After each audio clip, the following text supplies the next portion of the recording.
रोहतास जिले के डिहरी डालमिया नगर नगर परिषद को जनाधिकार पार्टी लोकतांत्रिक ने सवालों के कटघरे में खड़ा कर दिया है। जाप नेता समीर कुमार ने पुरानी होल्डिंग टैक्स एवं वेंडर जोन की मांग को लेकर एक दिवसीय धरना डिहरी डालमिया नगर नगर परिषद के समक्ष दिया, जिसे सभी समाचार पत्रों ने प्रमुखता से छापा। किसी भी समाचार पत्र में शांति भंग होने की बात नहीं कही गई है। संविधान कहता है कि विरोध प्रदर्शन करने का मौलिक अधिकार है। सुप्रीम कोर्ट लगातार कहता रहा है कि शांतिपूर्ण धरना प्रदर्शन करना किसी भी नागरिक का मौलिक अधिकार है। यह किसी भी तरीके से उनसे छीना नहीं जा सकता। कार्यपालिका या न्यायपालिका किसी भी कार्रवाई के जरिए इस अधिकार को वापस नहीं ले सकती, मगर धरना प्रदर्शन में किसी तरह का हिंसा न हो, इसलिए अनुमति अथवा सूचना देना जरूरी है।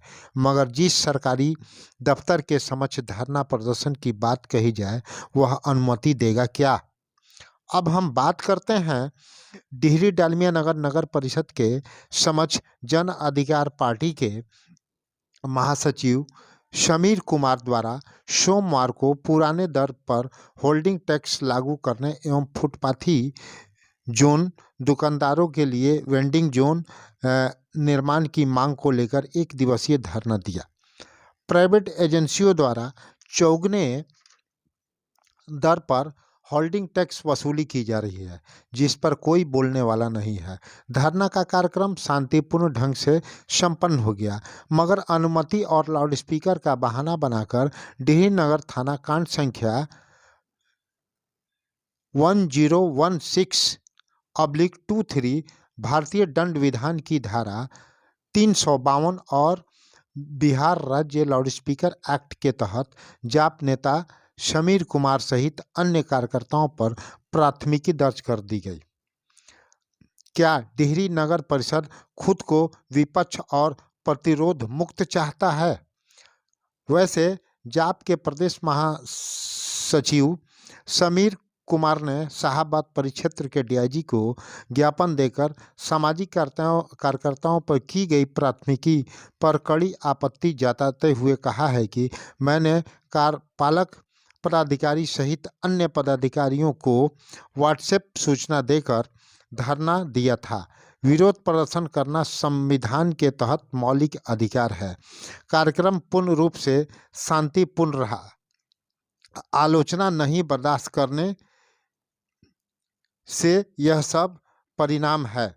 अब हम राजनीतिक नुक्ताचीनी के बजाय सीधे आते हैं भारतीय दंड विधान की धारा 352 पर। यह धारा गंभीर उत्तेजना के बिना हमला या आपराधिक बल प्रयोग करने पर ही लगाई जाती है।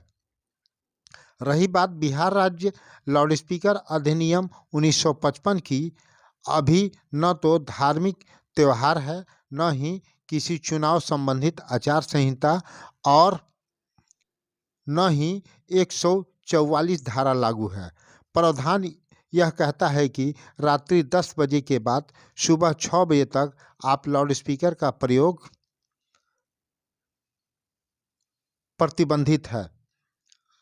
इस अवधि के बाद डेसिबल की ही ध्वनि प्रयोग कर सकते हैं, वह भी विद्यालय, हॉस्पिटल, न्यायालय आदि क्षेत्रों में लाउडस्पीकर प्रतिबंधित है। ऐसे स्थिति में सक्षम पदाधिकारी द्वारा लाउडस्पीकर जब्त कर कार्रवाई का प्रावधान है। मैं आपको बताता चलूं कि लाउडस्पीकर मतलब छोटी आवाज को बढ़ाने वाला यंत्र। बिहार साथी न्यूज को अब तक आपने सब्सक्राइब और फॉलो नहीं किया है तो फॉलो कर लें और आगे देखें।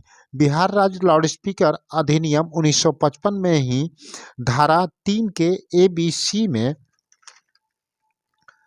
किसी भी सांस्कृतिक, शैक्षणिक या मानवीय उद्देश्यों के लिए छूट का प्रावधान है।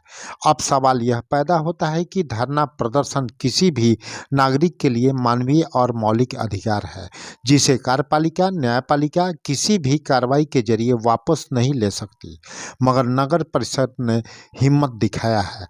इस संबंध में जब डिहरी डालमिया नगर नगर परिषद के कार्यपालक पदाधिकारी रमन कुमार से बिहार साथी न्यूज़ ने जवाब तलब करना चाहा तो कैमरे के समक्ष आने से इनकार कर दिए।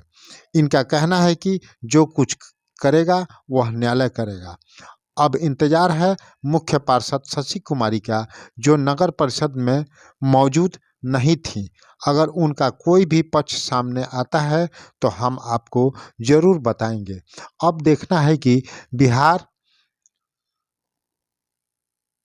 पुलिस प्रशासन के वरिष्ठ पदाधिकारी इस मामले को लेकर कौन सा कदम उठाते हैं, क्योंकि जिन पर एफआईआर की गई है वे सभी सामाजिक कार्यकर्ता हैं।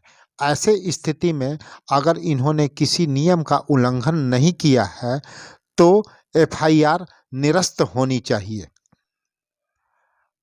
ऐसे ही खबरों को देखने के लिए बिहार साथी न्यूज़ को सब्सक्राइब कर बेल की घंटी अवश्य दबाएं। यदि आप फेसबुक पर देख रहे हैं तो फॉलो अवश्य करें।